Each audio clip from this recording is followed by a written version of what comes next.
Coming up on this week's show, one of the best beat-em-ups ever is back. Certainly brings back the Walkman.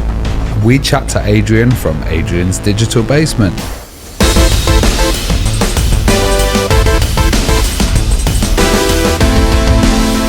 And the Retro Hour podcast is brought to you every week with our friends at Bitmap Books. Now, one of their books you need to check out, Super Famicom, the Box Art Collection. Now, if you're a fan of the Super Famicom, you're going to love this collection of the best box art, chronicling the illustrations that adorned Japanese packaging during the height of the 16-bit era. You can check that out and the rest of their retro gaming books on their website at bitmapbooks.com. And with our mates at PCBWay, who offer a fully featured custom PCB prototype service, and they have low-cost, fast turnaround quality boards, and they offer services like 3D printing and injection molding, and they're massive supporters of the retro community. So you can get an instant quote for your project right now by visiting them at PCBWay.com. Hello and welcome to the Retro Hour podcast, episode number 361, your weekly dose of retro gaming and technology news with me, Dan Wood. Me, Ravi Abbott. And me, Joe Fox. And this is, of course, a podcast that every single Friday, Ravi slips into his acid wash jeans, Joe perms his hair, I put my shoulder pads on, and we get in the DeLorean and take you back to the good old days of video games. Nice. That's what it's all about, isn't it? I like that. I'd prefer Robin Reliant. That's more. Yeah, that's more you, Ravi. That's more you. And hopefully Ravi's not sounding too hungover today, because you are back from a weekend on the Emerald Isle. You're out in Ireland for Amiga Island. Yeah, it was really good to come back, actually, because Amiga Island was an event that kind of just ended before the pandemic. So it's actually like the last event we did before lockdown. So, it's crazy. I've got a video of Amiga Island 2020. We went out there end of January, like literally 2 months before everything kicked off. And it just feels like a different world. Yeah, it feels like about 10 years ago. So, it's a big change coming back and actually having that event back on. And it was an absolutely amazing event. There's quite a few people there, really good fun. And they had a chat from Ron Nicholson as well, one of the original Amiga developers. Also Nick Veach as well, who was the old Amiga format editor. So that was really interesting. Oh, nice. And, they also had this wicked thing that I want to give a quick mention by a developer called Rob Smith, which is a retro directory. So go to retro.directory. And this basically is free listings for like places all around the world. So, when you're visiting a city and you want to find out where the game shops are, or there's like, something cool like a lemming statue in the city or something, this is going to be able to tell you. And, it's user created, so users can just add all their information onto it. And I thought that was really interesting. He did a talk about it there. And, this is really useful because other cities I go to, I'm always like, that's, I've got half an hour or an hour. Let's go look around. You're scrambling on Google to see if somewhere's still open. Yeah, exactly. And you can just go onto this directory and then find it straight away, which is really nice. So normally if I go to Birmingham or York or something, I'm always tapping one of you guys up like, you've been here, haven't you? Isn't there a game shop I need to visit? So yeah, and it's worldwide as well. So cool. It's pretty amazing, if you're going on international journeys as well. Yeah, I'm sure my wife will love that when we go on holiday this summer. So it sounds like you had a good time in Ireland though, Ravi. Nice to be back out there at that event. Sure, yeah. Video's going to come onto my YouTube channel as well, so it should be out by the time this podcast is out. Now, the podcast this week, we've got an incredible guest, actually. Speaking of YouTube, this is someone who I've watched on YouTube for, God, must be over 10 years now.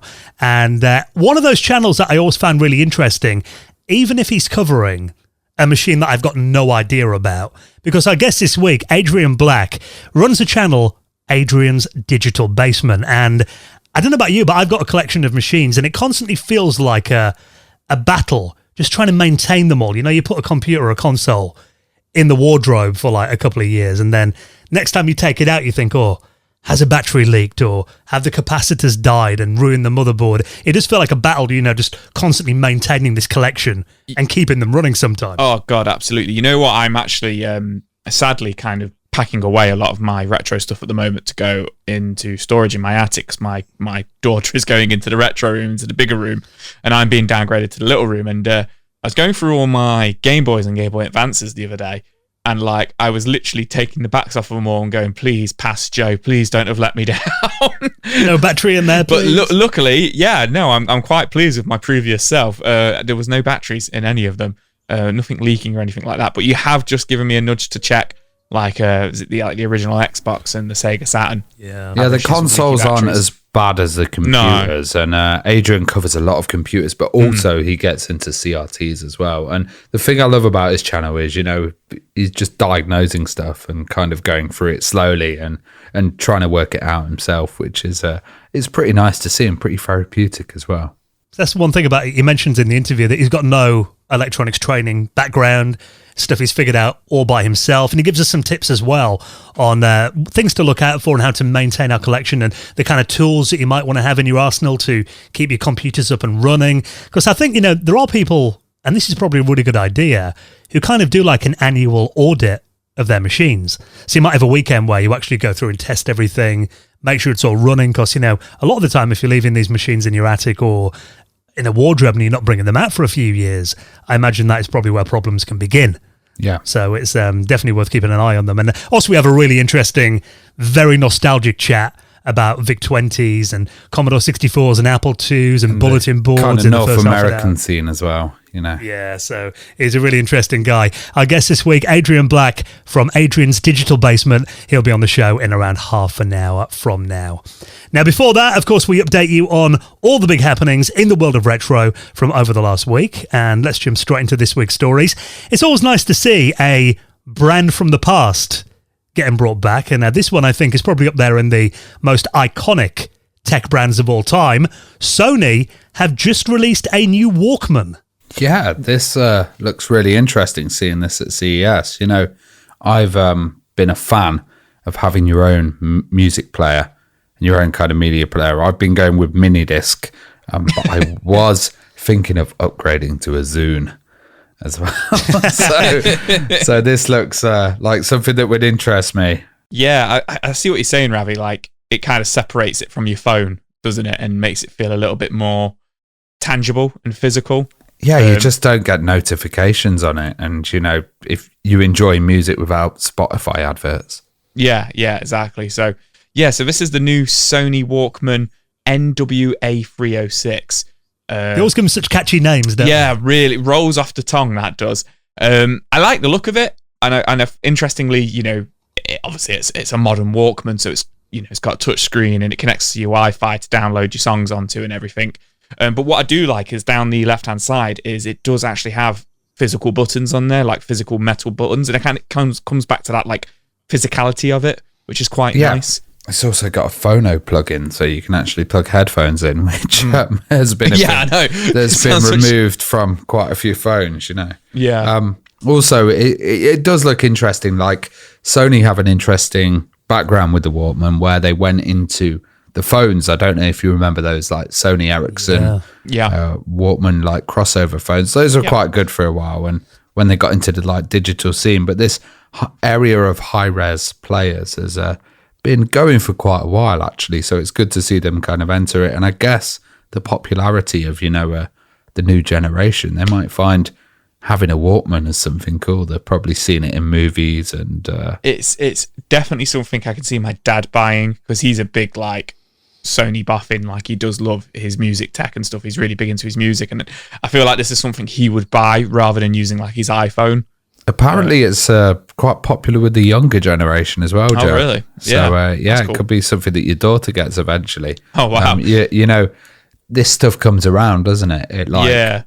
It gets popular for a while and then it dies off, like vinyl did, and then it kind of comes back. And I think having a separate audio player, I've always thought the benefits of having just an iPod in your car is always good. If you're losing signal or you get sick of radio and the same repetitive tunes, you've got your kind of iPod that you can always grab. Yeah, I generally take one on holiday with me. If we, if we're going away, you don't always know what the hotel Wi-Fi is going to be like. Yeah. So I've got a little, like an old school iPod dock that I can put in my suitcase. I've got a 160 gig iPod loaded with music and mixes. So I generally take that away for the hotel room, or the balcony when we go away.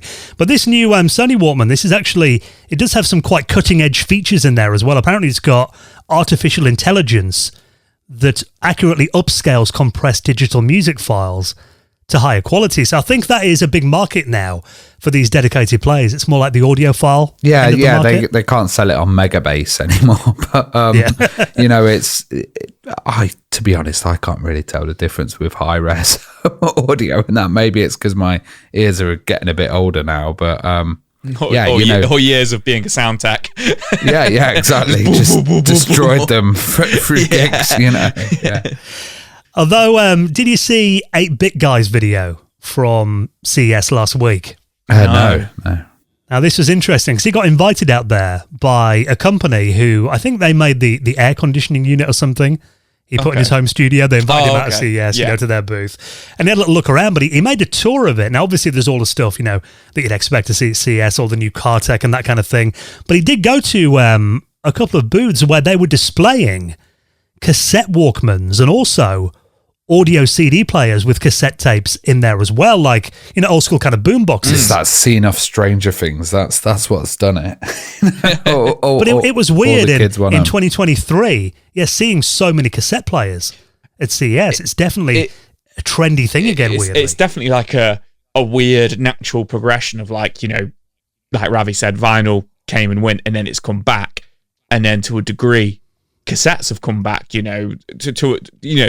not as collectible as vinyl. I don't think there's as big cassette market there is the vinyl market, but it does seem to be coming full circle. Like, all of a sudden it's like, okay, so what's the progression after that? Well, it's the boom boxes. It'll be a mini disc, but mini disc is too obscure for them to kind of work out. It needs to be a film where someone plays with a mini disc or a new series. Yeah. A remake of Hackers or something like that. Yeah. Well, that 90s show's just landed, hasn't it, on Netflix? Go. So maybe that could be it. In there. There you go.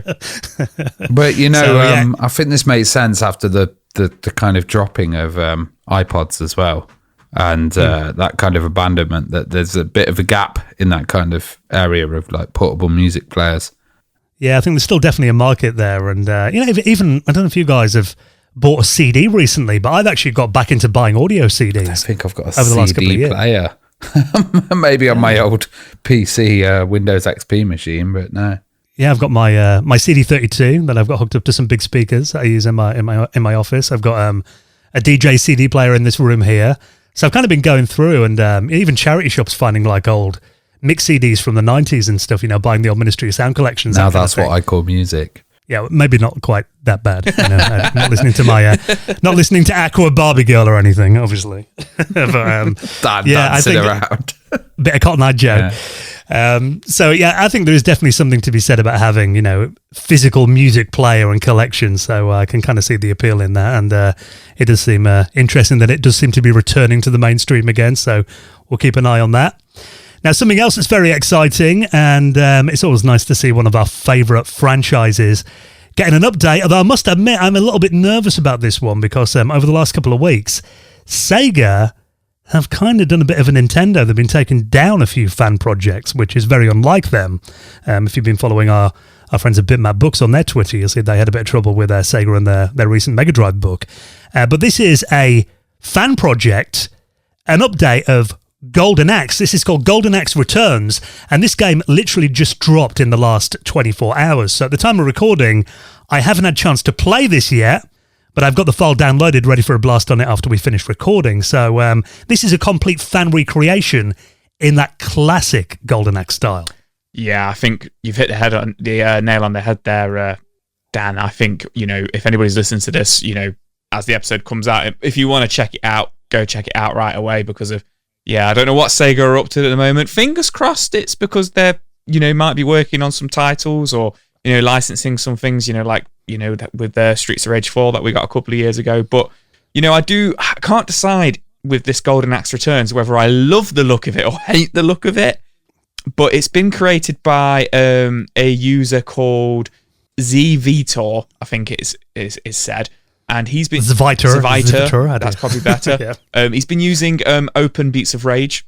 I don't know how to describe it, but the program that lets you make it's like a side-scrolling engine, which is kind of based on the Streets of Rage, but you can change up everything, chuck the sprites in. I remember years ago there was a lot of Asterix titles that were done on Obelix and Asterix and stuff like that. Yeah, but he's kind of like built a lot of these sprites from the ground up, and they've definitely got a kind of 32-bit look to them. A little bit better than the Mega Drive, but still in that 2D vein. And I really, really like the feel of it. I've not played it, but from looking at it, it's got a real nice feel of like when you hit the enemies, and it's very true to the original, kind of like Golden Axe 1 and 2, and maybe even number 3. And he's even put a load of lore in there to, what the characters are doing, and it's set in between. It's set after number 3, but before Golden Axe The Duel, which was the obscure fighting game that came out on the Sega Saturn. So, there's a real passion for it there, and I've watched a lot of the videos and gameplay of it, and I do like the look of it, but then I'm like, there's something about the character's eyes. It looks quite cartoony. They always feel a bit big in Beats of Rage as well. But the cool thing about this engine is that it's ported on so many systems. Like I was using it on a Morphos as well, and there's so many ports around. So I can imagine if you've got that engine running on a system, it'll be on Linux, it'll be on Windows and Mac and stuff. You could just grab this file and run it straight away. He's picked out some characters from across the various games, the early games anyway. You got Axe Battler, Kane Blade, Tyrus Flare, Sarah Burns in here as well. And I think one of the most important things to me is that it's got the co-op mode in there as well, which to me, Golden Axe is, I couldn't play it solo, I'd get bored. It's definitely always a two-player game to me, Golden Axe. Absolutely. And, it's not going to take much power to run on your PC and stuff like that. So it does look as though it is going to just be a case of download the file, plug in a couple of USB controllers, and away you go, which is pretty awesome. Yeah, and the last game we got in the Golden Axe series, which I'd actually kind of put out of my mind, was Beast Rider that came out back in 2008, which was terrible, to say the least. Yeah. I'd love it if .mu got their hands on it. They've done a great job with Streets of Rage 4, did a great job with Turtles. It'd be cool to see the Golden Axe IP come about. Fingers crossed this guy doesn't get, the Golden Axe Return pulled or anything like that by Sega. But yeah, man, it's good to see it back, in one form or another. Yeah, so I think it looks great fun. And, as a fan of the original Golden Axe games, I think, it's really nice to see that, return to form for the series, admittedly from a fan. And it is free, available to play right now on your PC. The game literally just dropped this week. So I'll put a link to that in the show notes at theretrohour.com. Now, this was an interesting article that popped up on my timeline from quite a lot of sources, actually, over the last couple of days. People amazed that Chuck E. Cheese, which I know is one of your favourite fast food places, Ravi. You normally talk about that in a Christmas quiz. Generally pops up at some point. Obviously, it's kind of got a gaming connection because Nolan Bushnell was one of the founders of Chuck E. Cheese, which is a fast food restaurant chain in North America. I must admit, I've never been to a Chuck E. Cheese. No, nor have I. I've never been either. It's just a funny gag with us. But the reason this has been making the headlines is because apparently they still use floppy disks to update some of their machines at the moment. Now, this was a video on TikTok that shows one of their employees, who I've got to say has got a very kind of retro look to him. I think he's got a bit of a mullet going on. He's got a nice 80s stash in this video too. And it shows him upgrading a robot from a floppy disk. Now, we didn't have many of these kind of dancing, talking animatronic robots in the UK.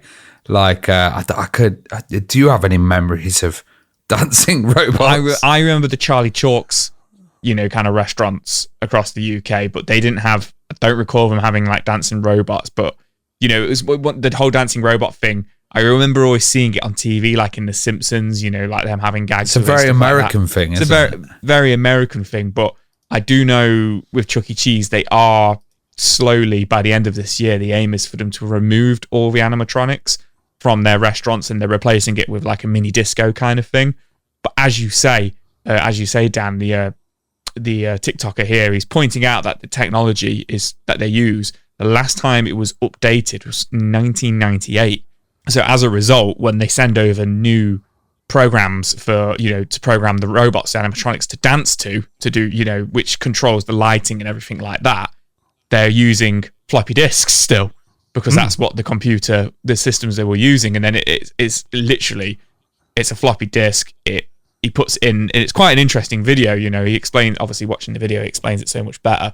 But essentially, that's just programming the lights, and then tells the robot what to dance to with the lights, and then it's then accompanied by 2 DVD players, which unfortunately essentially control screens, which are next to the one animatronic which is left. So originally, back in like the 70s and 80s, they'd have like a whole band dancing around, didn't they? But now they just have the one robot in the middle, and then the DVDs. Which is a robot rat or something. Yeah, it's a robot rat. Or is it maybe a mouse? Yeah, maybe a mouse. It'd be a bit more appealing while you're eating. Yeah. And the floppy disk controls him dancing around, and then the DVD players work in tandem, playing the visuals on the TV. Yeah, the floppy's kind of doing the boot stuff. Yeah, and then the DVDs have all the like info on them. So it's using a Cyberstar computer, which is from 1998, which obviously at that time, I guess, was kind of in that transition from like floppy disk was still a thing and then DVD was coming out, I guess. So it's just so odd to see them still working together in tandem, but also like 25 years later, the head office is still sending out to the restaurants, here's the latest dance on floppy disk. That is very cool. I'm just imagining Ravi heading onto eBay next to try and buy the animatronic rat for his bedroom if they're selling that off. Come around the house and I've reprogrammed it to do rave tunes. Yeah. In the background of your DJ streams. Yeah. That'd be amazing. Yeah, that would fit. So, if you want to check out the I'm sure it's a mouse, the dancing animatronic mouse that's programmed by floppy disks at Chuck E. Cheese, get a look in while you can, because apparently they're phasing them all out a bit later on this year. Now, this seems to be a bit of a running trend as well that we talk about quite a lot on this show. Camera projects and camera hacks for the Game Boy. Yeah, I still don't get this and why they're doing them, especially this project.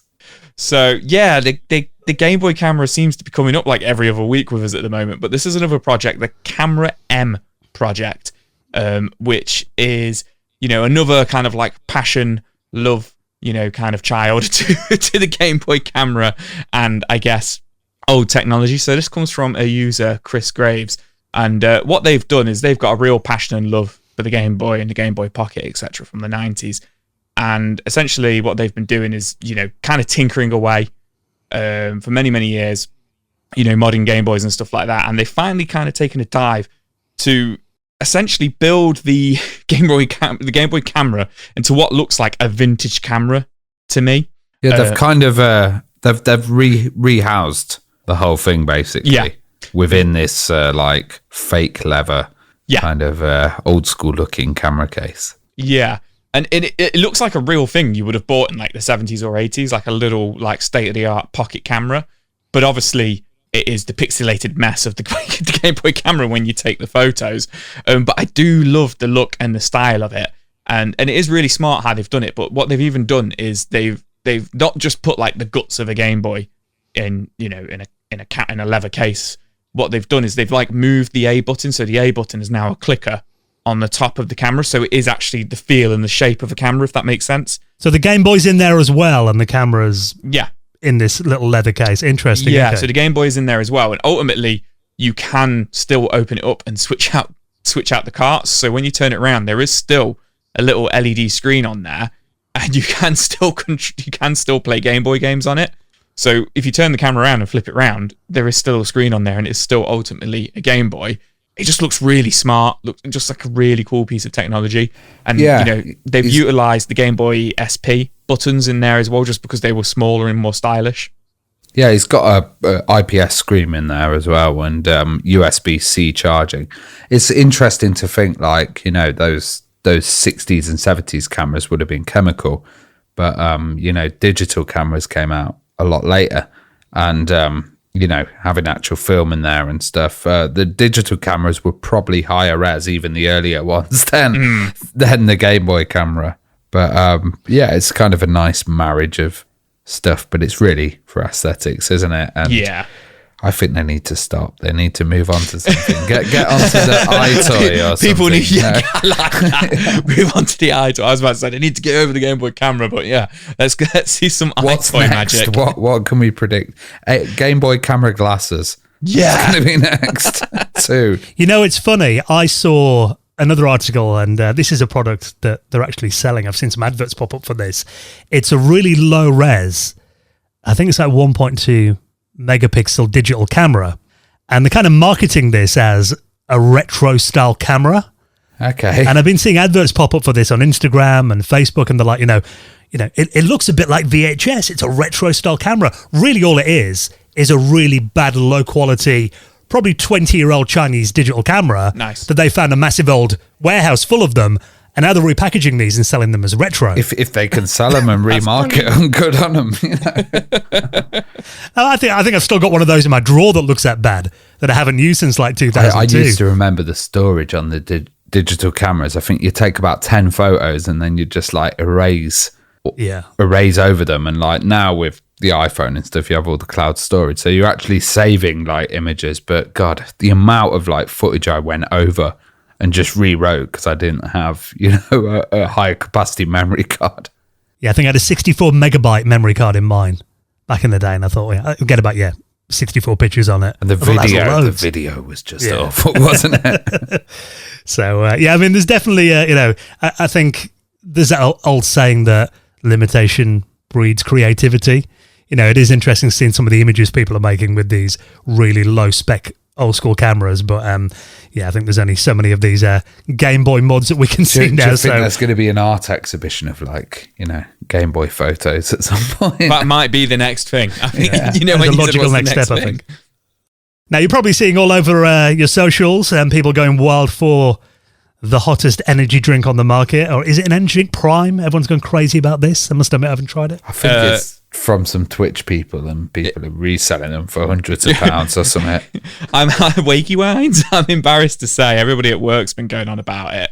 I believe it is an energy drink. Isn't it coconut flavored or something? I think it's made out of coconut water, and I think it's more. People are probably screaming at us right now, but it's more marketed as like a. What Lucozade is like. It's not necessarily an energy drink, but more it's a glucose drink. It's like a sports drink. Oh, it's by Logan Paul and KSI. Okay, that's why it's popular. It's not like the nuclear waste that you drink, Joe. The Monsters and the Red Bull. No, it's not like that. It's still, I believe, it's not fizzy. But yeah, kids have been going crazy for it. But I know where you're going with this, Dan. Yeah, because this could be the new one. I mean, you might want to stock up on these before everyone else gets on this, because this is a Resident Evil flavoured drink. Have you ever wondered what Resident Evil might taste like? Rotten flesh, sludge. Maybe it smells of sewage or something like that. But no, this is a promotional thing, I guess. This is by Game Flavor and Capcom in a joint release, limited to only 4,750 packages of this. So it's going to be even more limited than Prime. It's meant to be a celebration of the 25th anniversary of Resident Evil, but I hate to say it because I'm an absolute Resident Evil fanatic. The 25th anniversary of Resident Evil was in 2021. We're now in 2023. 2 years ago, yeah. So it's been 2 years ago, so they're milking this a little bit, but this is a case which is presented in the item box style of, famous item box of the Resident Evil games, and it comes with 10 first aid sprays, which are they're just drinks. They are 10 cans of soft drink, which come in the classic Resident Evil first aid spray style, which is also accompanied by 4 ink ribbons, which are what you use to save game in the Resident Evil games. So it's a real smart, cool little collector's item. And, luckily it doesn't taste of sludge and dead dogs and zombies and stuff like that. It is a cucumber and mint soft drink, which actually sounds quite nice. Yeah. But I think anyone that buys this, no one's going to drink it, are they? They could put water in there. You've not talked about the price. I've not talked about the price. It is as expensive as these cans of Prime, so it is $215 or 199 euros for this case, and which is pretty grim. People can't really afford to get food and stuff at the moment, and one can is like that kind of price. Well, I guess no one's forcing you to buy it. Nobody's forcing you to buy it. It is ultimately a collector's item, and it isn't one can. You get 10 cans in the pack. So I tell you, I bought Crystal Pepsi off eBay a few years ago, and that was like they'd re-released it, and that was quite cheap. But I think starting at 199 for a load of cans of fizzy pop. Oh yeah, like I say, I'm a Resident Evil fanatic. I ain't gonna be buying this. How long does it last? It got a sell by date. It'll have a sell by date on it. It'll have a use by date on it for sure. But it really is a collector's item. as Dan said, I don't think this is really realistically. I think in 20 years you're going to have someone go, I'm going to drink the Resident Evil drink from this. Has it still lasted? Yeah, on the 50th anniversary. You know what though? It is interesting because they're talking about in the article here that, you know, if you buy the case, it's kind of packaged so all the cans are in there, and if you drink just one of them, you ruin the set. Integrity of the full set. Yeah, you have. So you're buying it to not even drink it. Yeah. Oh, yeah. No, that is pretty much the point of it. It is just going to be. It's a collectible. I don't think they're trying to market as this is a really expensive drink. It's like first world problems. Yeah, it is ultimately. It is just a Resident Evil collectible to celebrate the 25th anniversary of Resident Evil. I've spent €200 on a drink and I'm really thirsty. That's the thing. I know I'd go out for the afternoon. My wife would be like, "Oh, I found this nice can in your office that sounded quite nice. Cucumber drink. I had a can of it. It wasn't very tasty." And I'd be like, "Oh, you've ruined the set. You've ruined the set. You owe me hundreds." So if you're a interesting collector's item, I think definitely kind of riding on the Prime hype. And I wonder how many more of these we're gonna see. You know, people making what I imagine is very cheap to make soft drinks in cans and, you know, releasing them as limited edition collectibles. But it's weird. It's weird as well because it's not even fizzy pop, is it? It's like green herb tea and like I've seen a popular one's Liquid Death, which is just water. Yeah. So I've seen that Liquid Death. Yeah. Yeah. Strange trends at the moment. Yeah, so if you want to pre-order a case, very limited, I'll put a link to that and everything else we talk about in our show notes at theretrohour.com. Now, amazingly, we're almost at the end of January. That does mean, though, next weekend, it feels like ages ago since we last did a Patrons Hangout, because I think we did that a bit early in December, didn't we? Yeah, I was going to say we did it a week early because it would have fallen on like Christmas Day. But yeah, we do have our Patrons Hangout coming up, which will be a week on Sunday, which will be the 29th of January, I believe. Which we'll be doing at 8 o'clock UK time. And 8 p.m. 8 p.m, yeah. And all of our patrons are welcome to come and hang out with us, chill, talk about games, talk about retro stuff, talk about what we've been up to, show off our collections and stuff like that. I always really, really look forward to it every month. I met a few patrons in Ireland that actually said, you know, we just join the hangout, but we don't have any video, any sound. We just sit back and watch the thing and kind of enjoy it. And, you know, it's great because people can get involved or they can just hang back and chill. It's just great having different variety of listeners watching. Yeah, and I think it's just great if you want to, you know, you've maybe got some retro systems you need some advice on, maybe you want to show off your collection. We always do that, a bit of a show and tell kind of thing. And, you know, we've got a great little community there. So all patrons are welcome to join. That's coming up next weekend on Sunday, 29th of January. It would be great to see you there. And also same day, we're going to be recording our first episode this year, which will be episode number 30 of our patrons exclusive podcast, The Retro Hour After Hours. So if you back us on Patreon, for gold members and above, you get access to it'll be 30 shows. The whole back catalogue gets unlocked. And also we give you the normal podcast early most weeks. You get it ad-free. We do about 10 to 15 minutes of extra content every week on the normal podcast just for our patrons. So if you'd like to join us on there, now would be a very good time to get involved in the Retro Hour patrons community. And for joining us on there, you will get a mention in the most prestigious high score table in the world of retro gaming. And I'll let you do this one, Revy. Hall of Fame! Let's welcome in our newest member this week, Mark Hargreaves. Thank you so much, Mark, for backing us on Patreon. And if you'd like to join him, all the details to get involved in our Patreon community are on our website right now at theretrohour.com. Right, then we'll have more news for you next Friday. And next, we're going to be catching up with our special guest this week, the wonderful Adrian from Adrian's Digital Basement.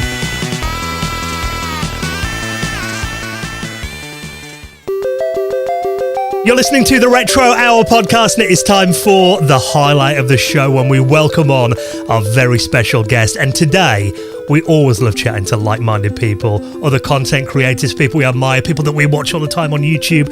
We love getting them on for a chat and also getting some useful advice as well on maintaining our retro collections. And our guest this week definitely runs one of the best YouTube channels for that kind of thing. It is Adrian Black from the YouTube channel Adrian's Digital Basement. Hey, Adrian. Hello. Welcome to Adrian's Digital Basement. Oh, wait, that's the wrong show. Well, welcome to the Retro Hour, Adrian. It's lovely to have you on. And thank you for taking the time to talk to us. And also, I mean, we're obviously going to ask you about some repair tips. You know, I think on my last count, I had about 85 computers and consoles. So it's a constant battle just trying to maintain them all and get them up and running, as I'm sure you can appreciate. Absolutely. I have to say, I got started doing this type of repair work for that exact reason. I knew that, keeping a collection alive was going to require my own work or a lot of money. So it was cheaper if I did it myself. Well, I mean, kind of going back to, the start, Adrian, it's always nice to kind of find out a bit of background on where our guest journey began, as it were. I mean, what initially got you into computers then? Do you remember where it all started for you? Yeah, absolutely. I was about 7 years old, and this was in the very early 80s. I was born in the 70s. I'm a kid of the 70s. And growing up in Canada, at that point, early 80s, computers were obviously around, but most families didn't have one. And my father actually opened one of the first video rental stores in at least Montreal, the city I lived in. And back then, the stores that rented the tapes also had VCRs for sale and I think for rental as well, because not a lot of people had VCRs back in the early 80s. So through that, my father had wholesale connections to buy equipment because he had VCRs in the store, and I used to go by there after school and hang out with the employees and stuff. They were a bunch of teenagers and whatnot. I'd watch movies, but they had some like Atari 2600 game console, I think a ColecoVision, that they also rented or sold games. So I used to play the games a lot. And I think my father saw me and was like, he seems to really be good at these games. Maybe he'd be good at computers. So he actually bought me Commodore VIC-20 as my first computer in 1982. And that's really what got, where I got my start, using tapes, and had the basic manual. I don't think I even got any software originally. Maybe I had like one game. And I used to, 7-year-old kid with a little tiny television hooked up to it. I mean, I think it was like a 5-inch TV. And I used to type in programs and do all that kind of stuff. So yeah, it was the VIC-20 that really got my start with, and it kind of it snowballed on from there. Had you heard of Commodore before, and had you wanted a VIC-20? What were the kind of rivals that were also available at the time? Honestly, I actually don't recall. I don't think I asked for that computer. I don't even think I asked for a computer at all. I think it was really a surprise. Like, I don't remember if it was Christmas or my birthday, but he just got me this machine, and I honestly don't think a single one of my friends at the time had a computer. I mean, I was in I was 7, so I don't know what year of school you would be in, like second grade or something like that, or first grade. I don't even remember, but it was just at that time, at least in my circle, there were no computers yet, like in school or anywhere. So I'd never even touched one until I got that machine. We know as a 7-year-old kid, and obviously turning on the VIC-20, you dropped straight into BASIC. The ready prompt was there flashing away on the screen. What kind of stuff were you doing on that machine then? How did you kind of dive into it? It absolutely was. I vividly remember turning it on, you see that white background with the blue text, and the user manual was really well written, and it was clear and easy to understand, even for a 7-year-old. And it just had basic examples in there, and I started typing those in. And I think I started asking for more books and magazines and things around that had more programs that I could type in. So I did a lot of entry of those programs from magazines and books, and I would save them onto audio cassettes. So I had a little stack of audio cassettes, and I used that external cassette drive, which I'm sure you guys are aware that in the US and Canada, it's much more rare to use a tape versus a disc drive. I mean, yeah, they were everywhere here. Everyone had cassette tapes. Exactly. Like even micros here. Yeah. Way into the into the 80s, people were still using tapes, and yet, I mean, that was my last use of a tape drive, that VIC-20, and I did eventually get friends with computers, but they had later, they had Apple IIs and the Commodore 64, stuff like that, and they all had a disk drive. So I think it was not long that I really wanted a disk drive. But yeah, back to your question, I was really typing stuff in, and I remember, I think my dad bought me this like binder. It was like a binder that had a bunch of tapes in it. Like you open it and there was tapes, like it's stuck into this plastic, and you take it out and there would be like sample programs on there. So I remember writing simple games, doing some basic programming on my own from scratch based on what I had learned out of all these books and magazines. Did you have the 16K RAM expansion? I did. I remember that was a big deal. Like I asked my father, like, please, could I get this RAM expansion? It was black. It was the official Commodore one, because I remember I was really running into those limits, whatever, like the 3K of basic RAM free, even just typing stuff in from magazines. Because I remember doing some translation, it'd be a program written for another micro, and I would, fiddle with it to make it work on the VIC-20, and then it would like, oh, out of RAM. So I was like, please get me this cartridge. So that was a really big deal. And I remember opening the cartridge because I wanted to see inside, like what exactly gave it that RAM expansion. Like how could I plug a cartridge in and then have more memory? I found that really intriguing at the time. It's just mind blowing that we could do anything with 3K. Or even 16K, isn't it? I mean, what does the VIC-20 have? 5K of RAM total, I think. Yeah. And it is staggering that that's enough to even make a computer that can, do cool stuff, play sound and graphics, well, text-based graphics. Well, which machine did you upgrade to after the VIC? It's interesting, the roadmap, because if you watch my YouTube channel now, you probably think, oh, look, he's so into the Commodore 64, repairing them and stuff. He must have had one. I never had a Commodore 64 ever in my entire life until probably in the last, several years. Right. What had happened is my father, saw me using the computer and was like, oh, he's really enjoying that. This computer thing is probably the future. So I don't know how this happened, but he went and found a secondhand Apple II Plus and like a complete setup. 80 column display, amber monitor. It had a daisy wheel printer, a dot matrix printer. It had a 300 baud modem, double disk drives, like the whole setup. And that was the quote unquote family computer. So it was downstairs in the living room. The VIC-20 was actually my computers for me. So I had it in my bedroom. And I did have brothers growing up that lived with us. And, I was the one with the computer. So he got this Apple II Plus for the family to use. Well, what started happening is, I think this might have been like a year later, like maybe 1983 this happened, or 1984 maybe. And my brother and I would be always fighting over who could use that computer, because I think like my brother, who's older than me, my oldest brother, he figured out BBSing. So he would be dialing into BBSs. So then I started doing that too. And this is, when I was 9 years old, I was BBSing. And the Apple II with the floppy drives and the 80 column display, I really, really was into that, because I think I got tired of the 24 column low res display on the VIC, even though it was color. I really, really liked the high res. So that was sort of my second computer. My brother, who, he's probably 5 or 6 years older than me, so I think he might have been in high school at the time, had friends with computers because he's kind of a nerd as well. So he was getting copies of games, pirated games and stuff like that. So I'd be playing like a bunch of games on the Apple II. And let's be honest, a disc-based game like Load Runner or something like that is going to kind of blow away most of the stuff on the VIC-20. So I really was like, I love this Apple II.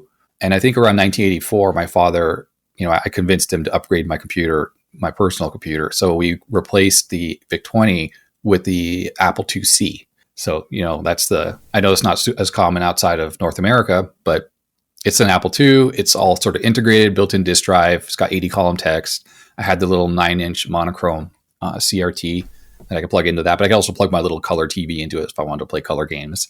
So yeah, the Apple IIc was technically my second computer, but the II Plus was sort of like a interim second computer because of the family nature of it. Well, you mentioned copying games there. Like the piracy scene was huge on the Apple II. Did you have like any kind of local groups or scenes that you kind of hooked up with? And was there like a local official store as well that you kind of hung around at?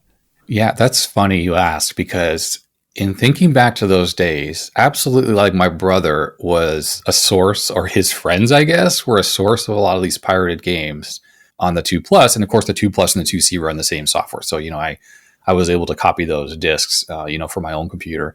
But at the time in Montreal, this is such a strange thing. And I think back to it, I don't really understand how this worked, but there was a store that you could go to and you could buy pirated software in an actual store, like an honest to God store, like on the street. And it was like $2 a disc or something. Like it was basically the price of the disc. And there was some copyright law or something at the time, at least in Canada, that allowed that to happen. Like these were backup copies. I don't remember if they were fully cracked, like with intro screens, or these were just like, they used a piece of software to copy a copy protected disc onto a backup. But it was, I don't know, it was either like a rental, like you were paying $2 to quote unquote rent the software for a week, or I don't know the legal logistics of that. But I remember going there and they just had, it was like if you guys, you go to a record shop back in the old days and you could like look through all the LPs or the CDs later. It was like that, but every floppy disk just had like a dot matrix printed label. And these were commercial softwares. They were like games and that stuff. So I remember getting a lot of stuff from that store. Like I get my dad, I'm like, oh, please, let's go down there. And then we go and, I get, he'd give me a few dollars or whatever. So I'd be able to like pick out a game and bring that home. But it was like only a couple dollars. So a lot of the software I had at the time came from there because BBSing was too slow to download a 300 baud, an entire disk image. Like, I don't think that wasn't even an option back then. We had a few of that in the UK, but it was in very shady stores, and it was kind of they'd often be labelled as sold as blank. I always remember that, sold as blank. Yeah. So like you're buying a blank disc, it just happened to have some software on it. Yeah, it's just got the latest game on it, and it's written on the disc. Yeah. I mean, there was a market trade near us where there's like a market stall where a guy used to sell I think it was audio tapes, and he had some, if you asked him, he had some discs kind of under the counter he would bring up, so you had to kind of know, the code word or something, I remember. I mean, over the years making the YouTube channel, viewers from the UK and other overseas countries have sent in, some games on tape, like stuff for the Commodore or the Spectrum. And, watching like RMC as well, he talks a lot about this. I mean, it's something that you didn't really have in North America, but being able to walk into the shop and they had like the stuff that was £1 or whatever, like those really cheap games. And that's really cool. Like that never really existed in North America that I'm aware of. I mean, outside of piracy, they never sold disc-based games for, $2, like, actual legal boxed games. So that's really exciting. I mean, I kind of feel like that I would have been so excited if, I lived in the UK and was able to go buy like, 99p game or whatever, or £2. Like I know £2 was a lot more value back then than it is now. So it wasn't like a pound was, worth nothing, but still, I think that's really fun with all the artwork. Yeah, I used to get, I think it was £3 pocket money a week. So yeah, the Mastertronic tapes, they were like £1.99. They were the ones I generally bought. But you're right, because it was so affordable, really, you wouldn't bother pirating those games because, by the time you'd paid for a cassette tape or a pack of tapes, you may as well just buy the original and have the nice inlay and the official tape. So I think, from that perspective, it probably did help, legitimate sales. Absolutely. I mean, of course, in hindsight now, when I try to use some of these tapes on my Spectrum, for instance, loading them is so frustrating that I'm just like, okay, I miss the fact I could have walked into a store and got like a £2 game, but at the same point, I don't miss this whole like trying to load it 5 times before I get it to actually work kind of thing. I think that's why we stuck with some terrible games, because of the effort you had to go to load them up. You're like, right, I'm playing it now. I'm spending an hour on this, no matter how bad it is. I mean, I could, and it's funny because like the Commodore ones do usually load, right? Because the Commodore data set, which I had on the VIC-20, was relatively reliable. There was no like volume control, any of that junk you had to worry about. But the Spectrum I have, at least, I think is like an issue 2 or 3 or whatever, and it's just terrible at loading anything. Yeah, my first machine was a Commodore Plus 4. So I had the data set on that, but then I went to a friend's house who had a Spectrum, and even hearing the sound of the tape loading through his television, I was like, what's your machine doing? Why is it making that sound? And I'd never heard that before on the data set. Yeah, that's, again, like the Spectrum was unheard of in the US or Canada. So now that I've experienced it, it's very interesting to see it. And it's got some interesting limitations, but also has, so many games because of all the bedroom coders and whatnot that were making stuff that I would imagine at the time, if that's the computer you had and like you walked into the shop and you saw like a wall of tapes that were cheap, I would have just that is an amazing situation that was actually happening in the UK. And I think it's a really special time that feels like, I mean, I think all this retro stuff, I'm changing the topic in a way. Kids today, they just go on the App Store or on Play Store on their phone and they just pick something. It's free, and there's microtransactions. I don't know. It's just, there's no wonder anymore. It's just like run of the mill. The magic is gone. Speaking of magic as well, you mentioned that you were going on BBSs, and that, the first time I got online and saw, a bulletin board and the World Wide Web, that blew my mind. The fact that I could connect to another computer. And it sounded like you were online pretty early then if you were exploring BBSs in the 80s. I mean, what kind of experiences did you have there? And do you remember what boards you used to dial? And did you ever want to host your own BBS, or did you do that? Yeah, back in the really old days on the Apple II Plus with the 300 baud modem, I really don't remember much specifics other than BBSs back then. This would have been like 1983, 84 were just message boards. Really, I don't even think they had the multiplayer like door games that came later. So I just kind of recall posting messages and stuff, and that you couldn't download anything. At least on the Apple II, you couldn't. So it wasn't like you were getting pictures and stuff. So I don't really remember the specifics, but I do remember that with that 2C that I got, one of the things I was able to get with it is a 1200 baud modem. So, double the speed. I BBS'd quite a lot. Going forward though, I ended up with a 2400 baud modem. This is like, as my technology progressed, I ended up with like a 2GS, Apple 2GS. And then I ended up working in a computer store. So like around 1990, I worked in a computer store while I was going to high school. And I bought a 9600 baud modem at that point. And by then, I was really big into BBSing. I had a lot of friends who were, and yeah, of course, downloading software, downloading pictures, GIFs, doing FidoNet email, all that kind of stuff. Yes, and as for running a BBS, I was a co-sysop with a friend of mine in high school. So he ran it at his house because he had an extra phone line. Luckily, strangely, by this point, I was living in the US.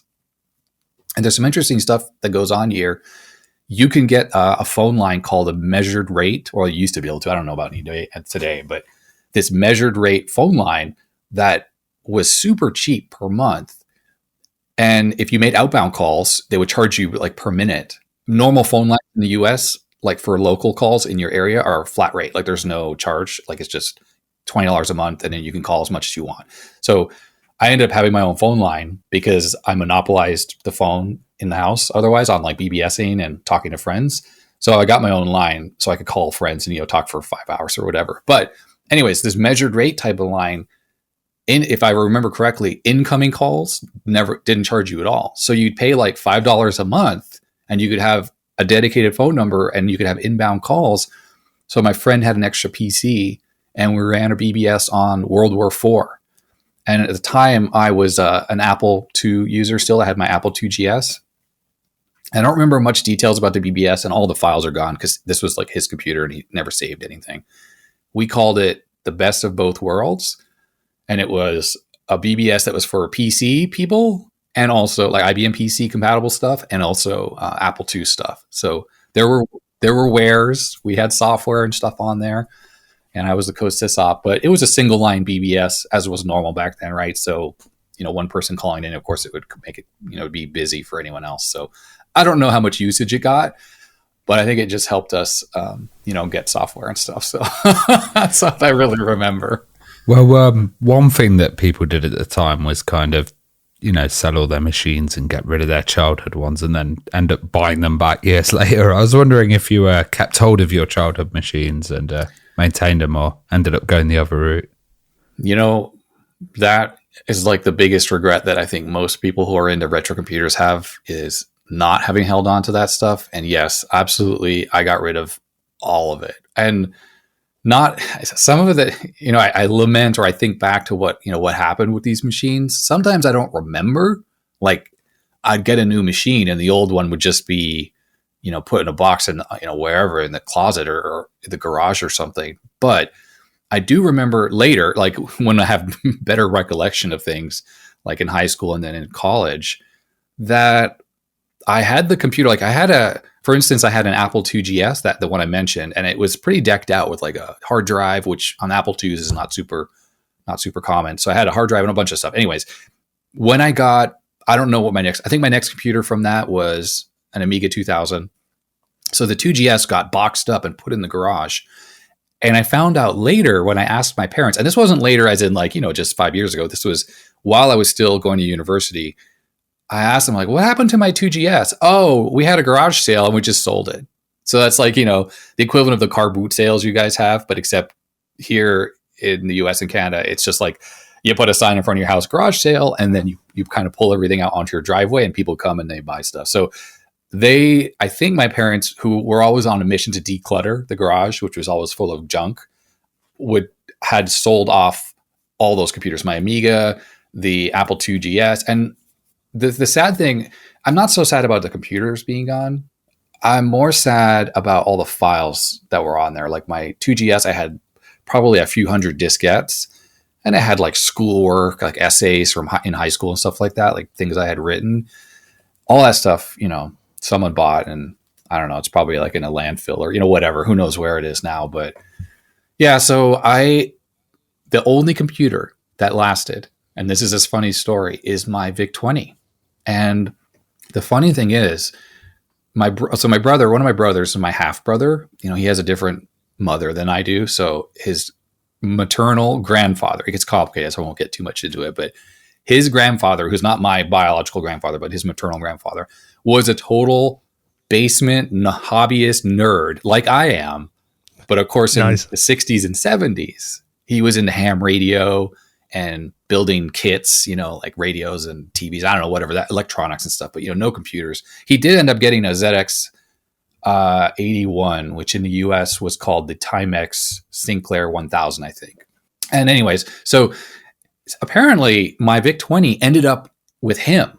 So when I got the Apple IIc and I stopped using the VIC-20, my father must have boxed up the VIC-20 and given it to him because he, I think, had just that ZX81 Timex Sinclair. Was like, here, this is a bit better. So he had that. And then years and years later, I'm talking like in the early 2000s, apparently my dad's like, oh, look, I got this from your brother's grandfather. He like gave it back to me because he saved it. So my father actually boxed it up because this was from Canada and he shipped it to me in the US where I was living. And I had my original VIC-20. Now, funny thing is, I didn't know anything about repairing computers at that point. I mean, my electronics knowledge was super rudimentary. And that machine actually had some faults. And I recall the keyboard had a crack in the PCB and I kind of made it work. So then I had the machine working. I stored it in the closet or whatever. I wasn't into retro at all at that point. And when I moved to Portland, Oregon, where I live now, I didn't want to pay for moving a bunch of stuff I didn't really care about.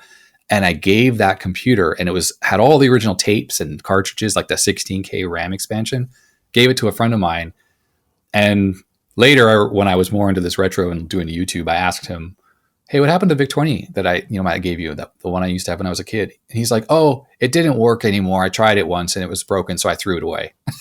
Oh. So I was like, oh.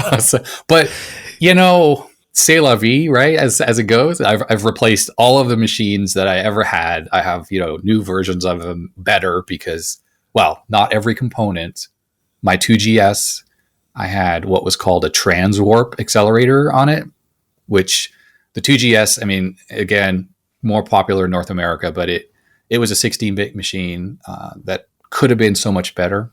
But Apple and Steve Jobs, purposely hobbled it. So a company called Applied Engineering, which was a big Apple II peripheral company, made an accelerator for the 2GS called the Transwarp. And I think it brought up to like 7 megahertz, 65C816, right? Same processors like on the Super Nintendo. Anyways, made the thing fly. That card now, if you go on eBay and look at the sold prices, they're like $500. We had no idea back in the day how valuable this stuff was going to be, though, did we? No, and like that card is far more valuable than an actual Apple IIgs computer itself. Because the 2GS, They had a billion of them, and every school in North America had a 2GS. There's tons around, but those Transwarp cards are super rare. I think there's a clone, like they've re-engineered it and recreated all the PAL chips or whatever that make it work. But yeah, the original cards are so expensive. So yeah, that machine got sold at a garage sale with that hard drive and the accelerator and all that stuff. I had like a sound card, let me digitize sound. Anyways, yeah, I mean, that goes back to, kind of wish I had that. But luckily, I'm okay with the fact that I have like machines that look the same and bring the same memories back to me, even though it's not the actual machine that I had when I was a kid. Well, what is it about retro that kind of got you interested then? And when did you rediscover these machines and start building up a collection? Yeah, this is really funny. And actually, you're asking a question that's weirdly apropos because I was just organizing. I mean, I have a lot of stuff, right? I think you had mentioned you have 85 systems. I don't even know how many I have. It's so many. And so I was organizing some stuff because occasionally I like to purge, like I don't need 5 of one thing. So I'll take all the ones I don't need and give them away to people. Anyhow, I found a box down in the basement in the crawl space because the way my basement works in my house is it's not the full footprint of my house. It's about 2/3. So in that extra 1/3 of the basement, it's actually a crawl space, which is maybe like 3 feet high. And it is waterproof. It's not like dirt or anything, but I use that for storage. So I use a little step stool and I get up into that space. It's under the floor of, the upstairs. And I put a bunch of boxes and computers and stuff under there. So I was organizing in there because I store stuff in there, like things I don't use that often. And I found this box. And the thing that got me back into retro was a friend of mine who I grew up with. Like I've known him back, my friend Dave, I think we became friends in like the late 80s or in the 80s. It was in junior high school. So that's like middle school. And he was a big BBSer and a computer user. So we've been friends ever since. So he sent me a message and he was like, hey, there's this person selling this Micron PC. It was like a Windows 95 PC, a Pentium 166 or something like that here in Portland. He happened to look like on the listings of stuff for sale. And this was around 2016. It was unopened, brand new in box, computer, monitor, a bunch of software and stuff like that. And I thought, well, that'd be kind of cool. I kind of wanted to have an old PC again. At that point in 2016, I had nothing. I had no old computers except for one old Macintosh SE, which used to belong to my parents. It was like my stepfather's music. He used a composer. So he used this Mac to do music stuff. So I had that computer because he gave it to me. But I had nothing else. So I thought, well, it'd be kind of cool to have an old PC again. So I texted the old lady that had this thing and she lived really close by. And I was like, how come you even have this? And she's like, well, my husband bought 2 computers at that point, like back in 1995 or so, 96. And we used one of them and never used the other one. So it just sat in a box. So I had like the monitor stuff. So anyways, I went and got it from her. And I thought, this is really cool. Now there's a video on my channel, if you go way back, like around that time where I bring this thing home and I kind of unbox it. I didn't know anything about making videos, really. I just pointed a camera. It's terrible. It's very cringy to watch. But that was sort of what kind of got me started. The YouTube channel at the time was not a channel per se. It was just my YouTube account, and I uploaded random crap on there, and like occasionally people would watch stuff. So I put this retro video on there. So that machine is what kind of got me back into it. And when I was down in the crawl space the other day, this was just this past weekend, actually, I found the box of all the original software, Windows 95, Norton antivirus, like a bunch of stuff from the 90s games and things that had come with that computer. And it had I printed out the text conversation I had with this woman who sold it to me. It was like in October of 2016. And that right there is what took me to where I am today with the YouTube channel and my rekindling of this my rekindling of my love of this old technology. Yeah, we both watch our old YouTube videos and we're like, oh my God. And also listen to the first episode of the podcast and it's so cringe. I mean, isn't it interesting how we evolve, right? The YouTube, I guess most YouTubers, almost all, are just we're hobbyists, right? Like we don't have any skills producing anything. Yeah. And this might be something that's very unique to North America, but maybe not, is back in the day before the internet, we had public access on cable television. And basically it was a channel or a couple channels that your local cable company provided that anyone could put a TV show on. So you would call up your cable company, cable TV, and you're like, hey, I want to put an hour show on public access. And they're like, okay, cool. Like, here's the time slot. You didn't have to pay or anything. There were no ads.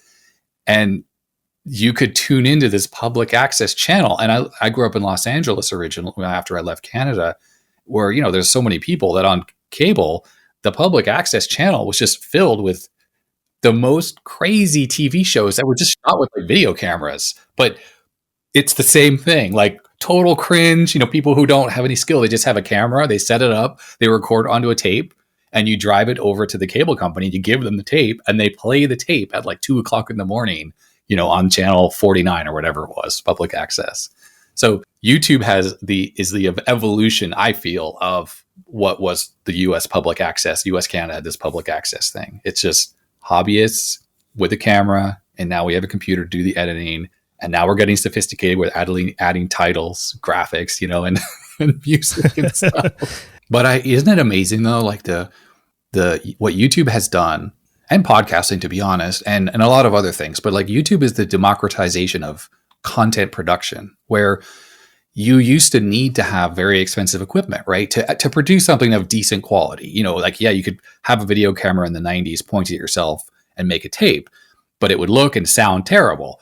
But now, for pretty low amounts of money, you know, because you can use your phone if you don't even have a dedicated camera, and you can get like 4K video with like amazing picture quality and amazing sound quality. And then you can just use free or next to free software in your computer, like DaVinci Resolve, which is free, to edit professional level quality stuff and upload it. So it's more about, if you are able to learn how to do it, you know, editing and presentation style and lighting and that kind of stuff. But the tools are so readily available now that obviously anyone could do it. And that's why, like TikTok, you know, I don't make shorts generally, but that's blowing up because anyone can just make a 30-second short and upload it, and people have millions of followers or whatever there. It's amazing. If I think back to when I was at school and college, trying to edit video on 2 VHS decks or audio on reel-to-reel, then I don't take Final Cut or Adobe Audition for granted if I think about it in that way, how simple it is today. And, you know, it's funny in a way, when I mentioned I worked at that computer store growing up in high school, it was, you know, I was in Los Angeles, and one of the specialties that particular store had was selling nonlinear video editing systems to production companies. So I actually worked on the video toaster. Like, we had video toasters, and this was back in, you know, 90, 91, 92. So we were one of the biggest dealers of video toasters in Los Angeles. But we also sold Avid that were like running on Macintoshes and other like video editing systems. And I was a tech. I started there just repairing computers, PCs mainly.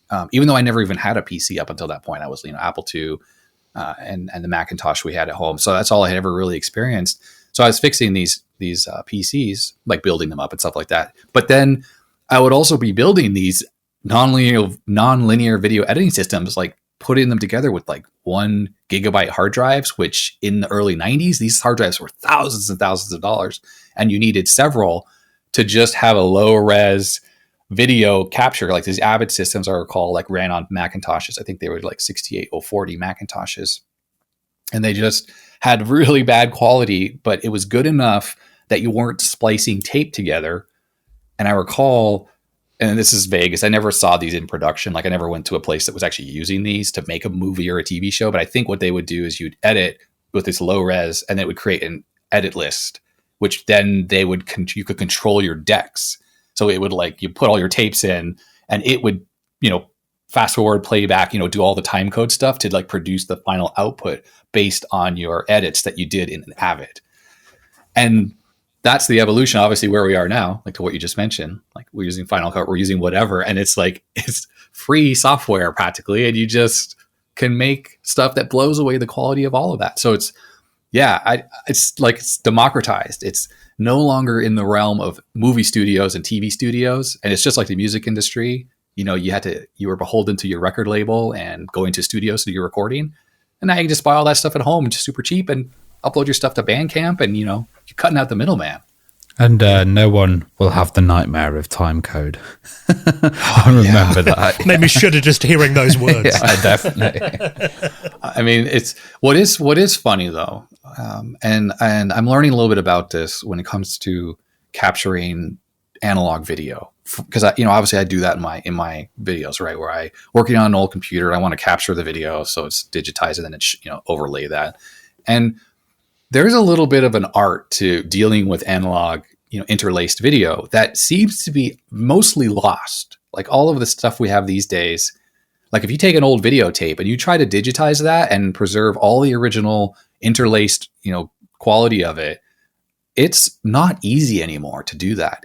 Like the equipment that did that stuff was sort of around in the 90s, into the 2000s, for DVD production, and, studios would have this stuff for mastering, but it's mostly gone at this point. And I've been working on trying to gather up equipment like a SDI, which is like serial digital interface, or I think that's what it stands for, to try to capture like analog sources into the computer at like perfect quality without losing any of the frames or whatever. And I'm not there yet. I've been working on this for years. So yeah, it's kind of interesting. So I feel that like there was a lot of expertise back in the day, around this technology, including the time code. But that stuff is sort of lost to time. Those folks are retired. You don't really need it anymore. But if you're trying to go back and work like we did, 20 years ago, it's not as easy anymore. I don't know. That's what I've been finding, at least. Well, talking of expertise, you do a lot of like retro repairs, and you do quite a few things on monitors as well. Have you had much experience in that, or background or advice from people? Yeah, again, no. When it comes to all the repairs I do, I have never had any formal education of any kind in electronics or anything. So everything I do now, even around CRT repair, is entirely learned from watching other YouTube channels, or playing around, experimenting myself, or trying to do some reading old like Usenet groups on like TV repair, things like that. Even that's really not super easy, because a lot of that, I think everyone's going to have run into this if you're into this, that you have people who are like gatekeepers of information. Like they don't want to share everything they know. They have their little trade secrets, and they'll have an old post that's like, 25 years old on Usenet you find, but it's like lacking some critical information. Like, well, it might be this or this or this or this or this. Like, well, this is not helpful. Like, so yeah, no, I've just played around and managed to not get shocked badly. and I love CRTs. For me, the whole retro experience that we're into, the CRT is just as much a part of it as the old computer itself. And I think it's like the digital convenience of plugging in an LCD, or, I believe me, I do it. Like I'll set up my Commodore 64. I'll just use it through my capture device on my flat screen because it's quick and easy. But to really get that feel for how it was back in the day, I want to have the CRT because I want that blurriness, or I want that flicker you get from the CRT. It's just something about it in my brain. The vibrancy, all of those things combined is what like rushes back all those wonderful memories. And it's, you know what I think it is? It's because we spent so long looking at them. That's the thing you spend all your time looking at. And I've said that before on Facebook groups and forums, and some people kind of flame me for it. I've said, if you're using a modern display, you might as well just use emulation. Yeah. Because, if you're not going to go the whole hog, why bother? Like the keyboard, like the things you touch, right? That you're looking at the screen, you're touching the keyboard, you're putting a tape or a disc in the disk drive. Those are tangible things that as humans, like they trigger memories, like, and smells, sights, touch, sound. These are all our senses. And just running a 64 emulator. I mean, it's amazing that the emulators exist. Don't get me wrong, especially if you're developing software now, to be able to, compile, click, and it's all just running an emulator in a second is so much better than, doing it the old school way. But like that tangible nature of touching or seeing things, it just can't be replaced with an LCD. And I hate looking at those CRT filters on LCDs. I mean, I'm like, okay, great. It looks, it's not a bad approximation, but I don't know. Like for some reason in my mind, I'm like, I just turn that stuff off. I don't put the fake scan lines on. I don't know any of that because I'm like, this is not real. Fake scan lines are fake. So I might as well just look at the nice clear digital pixels, at full brightness versus all this silliness. Or I'm just going to use an actual CRT. Well, when you get a new retro machine in, are there any kind of repairs that are most common? So I think this might be quite valuable for people that, maybe just getting into retro collecting, or people like me that have got a big collection of systems that might need a bit of maintaining. Are there any kind of common things? And things that you look for when you get a new machine in? Yeah, so a lot of people have been asking me to keep a record of all the things that I fix and like have some kind of a database or a spreadsheet or something. It's the way I look at it is, while there are common faults with machines, and like the Commodore 64, obviously, I think I know the best of all computers. I've repaired the most of those. There's absolutely specific common faults on specific machines. So yeah, like this type of motherboard, like these are the most likely problems. And there's some value to that, because someone who might not be as knowledgeable at troubleshooting might be able to like, oh, I'll replace this chip. And then, okay, oh, it fixed it. Cool. And I mean, recapping is the same thing. People are like, oh, just recap stuff. Like recapping bad caps are almost never a problem. I mean, if they're leaking, yeah, like on an Amiga, absolutely you got to do it. But like on stuff from the early 80s have good quality caps, very rarely is the cap going to cause it not to work. So recapping it is like unnecessary work that could cause damage, especially if you're not really skilled at desoldering and resoldering parts. And that's kind of the danger with even common faults on any computer. So like you go to the Commodore 64 and we talk about like some of the bread bins. Yeah, the PLA fails a lot. So you could try to get the old chip out, desolder it. Hopefully you don't cause any damage doing it. Put the new one in. It might fix it, but it might not. And I think that's the danger of like having a list of common faults. Like, this is usually the problem with this type of thing, because it can cause people to unnecessarily swap out parts, which can easily cause more damage, especially if their skill level at desoldering is not that good. And if it's not the PLA and it's just a RAM chip, and they take the PLA out and they cause a trace to be ripped, put a new one in, don't notice, they're never going to get that computer fixed now. So what I'm saying is that I feel that what I try to teach on the channel is more about troubleshooting, learning how to troubleshoot things and use that logical reasoning and deduction and process of elimination to try to figure out and try to see what the problem is before you take any parts out.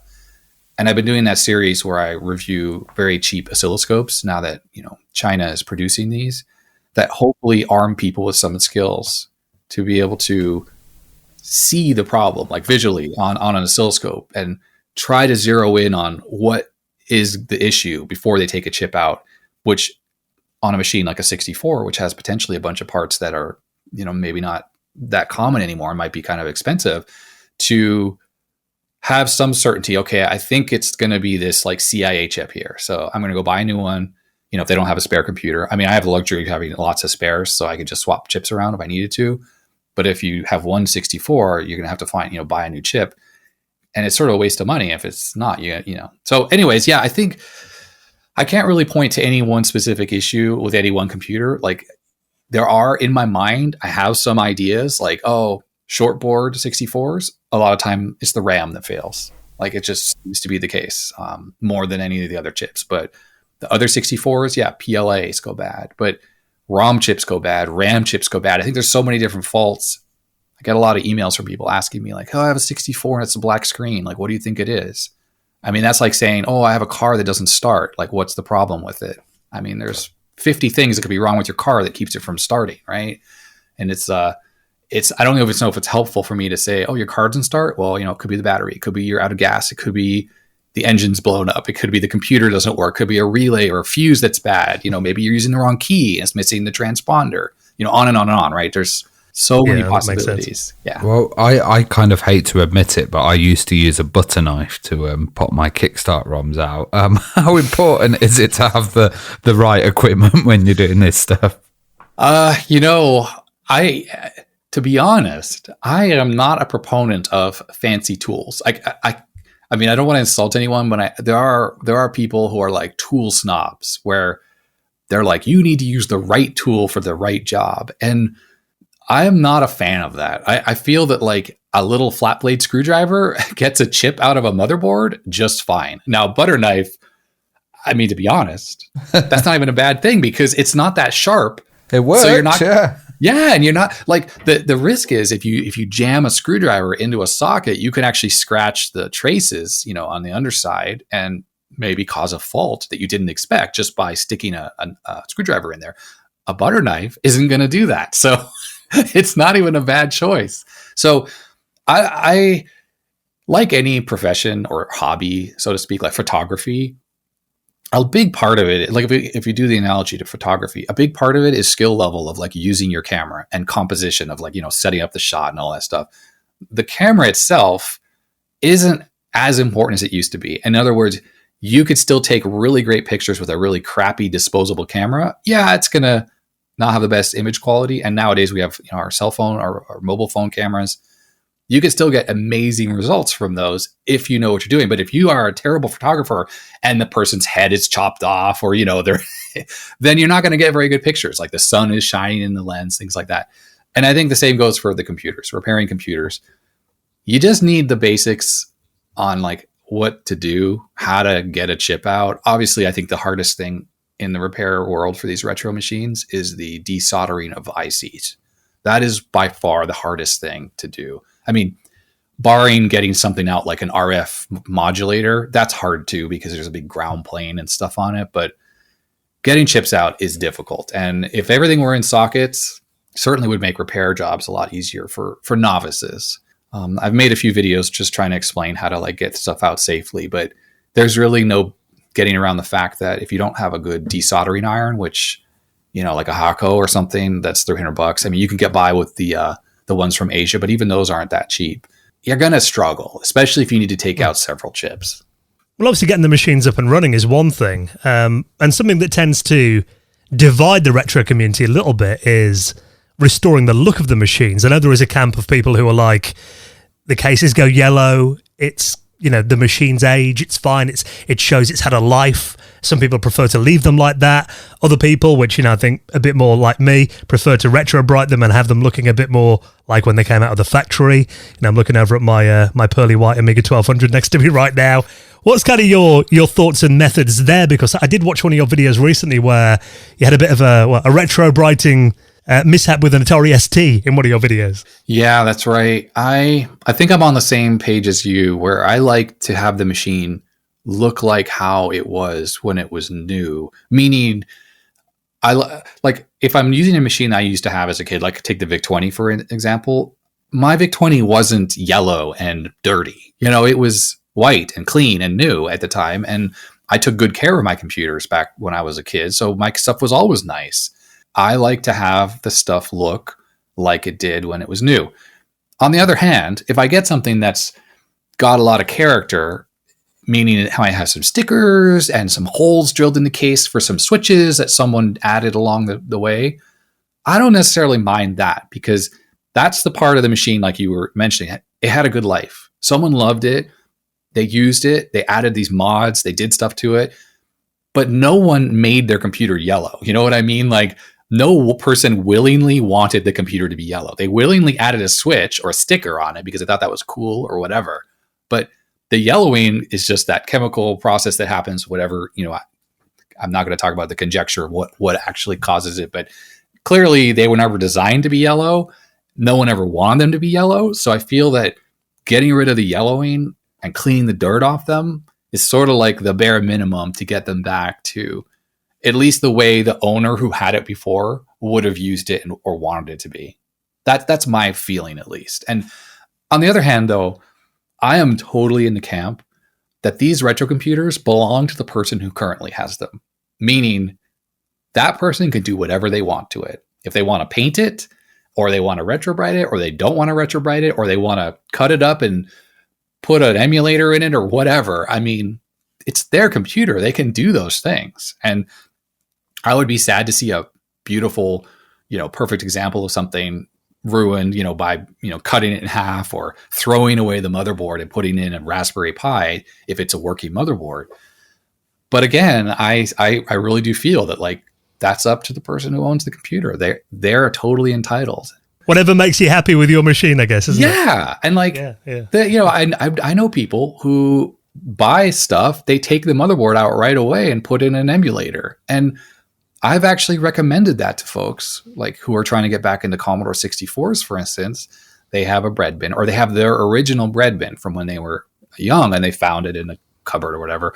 And they're like, it doesn't work. And I said, well, this day and age, it's really hard to buy motherboards that that work, that aren't cheap, they're kind of expensive now, to find a functional one. And 64s, let's be honest, they break a lot. And you got to have a CRT to really have a decent image quality.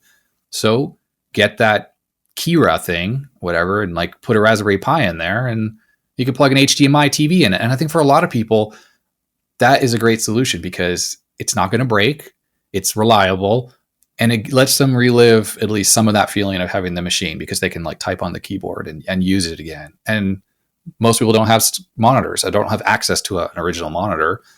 So yeah, for the people who are just dabbling again, I think emulation or like even replacing the motherboard is a great solution because I think we all know on this podcast here that fixing this stuff is not easy and it's continual. And most people have lives and they just want to turn on their computer and play some games and be done with it. They don't want to get into all the fixing stuff. One thing that I've really liked recently is the amount of people that are making I've seen like new Amiga motherboards are being made where you just put your old chips in there, and new Commodore 64 motherboards, and even you covered the Commodore 64 SID replacement, the ARM SID project. I mean, there are a lot of these kind of mods around and new hardware for classic machines, many of which you've covered on your channel. I mean, are there any really impressive things that you've seen or you've covered over the last couple of years? Yeah, I love the community at large, right? The people trying to keep these machines alive. I'm in awe, to be honest, that stuff like this is being created. So like the ARM SID, I mean, there's been various SID replacements, but ARM SID is a particularly good one. There's an FPGA SID. There's even an open source FPGA based SID that's being worked on right now. I have a couple of those at home here. They're not out yet, but it's they're trying their best to make it sound as accurate as possible. And that's the thing. These machines are not getting easier to keep running, especially the ones that have bespoke parts. I mean, look at the Spectrum, right? It's got the ULA inside that's, they have a replacement for now, which is great. But without that, the computer's dead. And unfortunately, those Ferranti chips aren't always the most reliable. And same goes with the MOS chips in the 64, right? And the Amiga is another example. Like the Amiga is full of custom chips. Luckily, they're reliable. If they weren't, we would have a bunch of machines, that are going away. And obviously the Amiga, the motherboard's the bad problem. So to your question, I think the thing I'm really impressed with recently is there's a Commodore 64 VIC-2 replacement. It's the Kawari. It's made by Randy. I think he's in Canada. And that thing is amazing because the VIC-2 obviously is an irreplaceable or, you can't find replacements other than old ones pulled out of old machines. And without them, that's the heart of the 64, along with the SID chip. And they die. And when they're gone, that's it. Your motherboard is just non-functional. So the fact that exists, that's an entire complicated video chip with sprites and all the intricacies and idiosyncrasies of the VIC-2 is able to be replaced with an FPGA board that you just stick in your machine.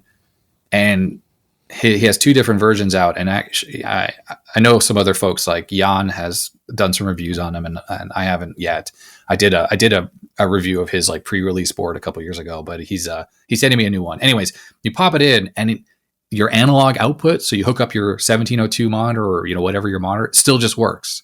I don't know. So that stuff is amazing to me. The motherboard replacements, I think, are a bit strange to me. That's actually one little aspect I don't quite get. With the Amiga, you get battery damage, right, on a lot of them. And that's probably a good thing. But on the 64s don't get battery damage because there's no battery. So like I've never run into a 64 motherboard that I couldn't repair ever. And I've probably repaired, hundreds of 64s at this point. So I think it's maybe obviously just a fun hobby to have a replacement motherboard. And some people want a purple motherboard, And then that's true. And it's funny. Yeah. I have a couple boards that people have sent me of those, recreations. And like one is red. And I think it looks really awesome. It's like beautiful gold contacts. And it's this red color. And I actually have it up on the wall downstairs in the basement because it just looks so cool. But there's a lot of work involved in making one of those. And I can't even imagine making an Amiga 2000 replacement because it's so bigger. It's so many more parts on it. Even though I don't fully get why someone would want to create a 64 replica, at the same point, I love that it exists. It's not for me, but I love that it's out there. I'm kind of like that about everything in life. No, very well said. And, thanks to all these amazing people in the community and, your channel as well. Hopefully we can keep these machines running long into the future. I mean, is there anything we should look out for on your channel that's coming up over the next couple of weeks? No, nothing in particular. I have to say, like, when it comes to my channel, I don't plan for things. I just go in the basement and I'm like, oh, look at this. Like, that might make an interesting video. Let me make a video about that. I have the least, like... I know other channels have like scripts and plans, and everything is off the cuff. I don't script anything. I don't do any work. I just sit down, I film, I record with the cameras, and I edit together later. I always hope that late in editing, I can make a cohesive video that's actually interesting to watch. So yes, I don't really have a pipeline. I don't have things coming. I just have random stuff. That's my channel. Adrian's Random Stuff. Well, whatever you've got coming up, Adrian, I know it'll be entertaining and informative as all your videos are. So keep up the good work, and thank you so much for coming on and reminiscing with us. It's been great talking to you. Likewise. Yeah, you both as well. Yeah, good luck with the channels. And it's makes me really excited that there are more and more YouTube channels doing this type of stuff. And the community is growing more than anything. And I hope like we can all continue doing this, and this hobby can keep us going for a long time, at least for the rest of our lives. You never know, right? Maybe in 5 years, everyone's like, oh, who cares about this crap anymore? And then but whatever. I make videos just because I think it's fun, and I think you guys do too. So yeah, that's just awesome. Thank you very much.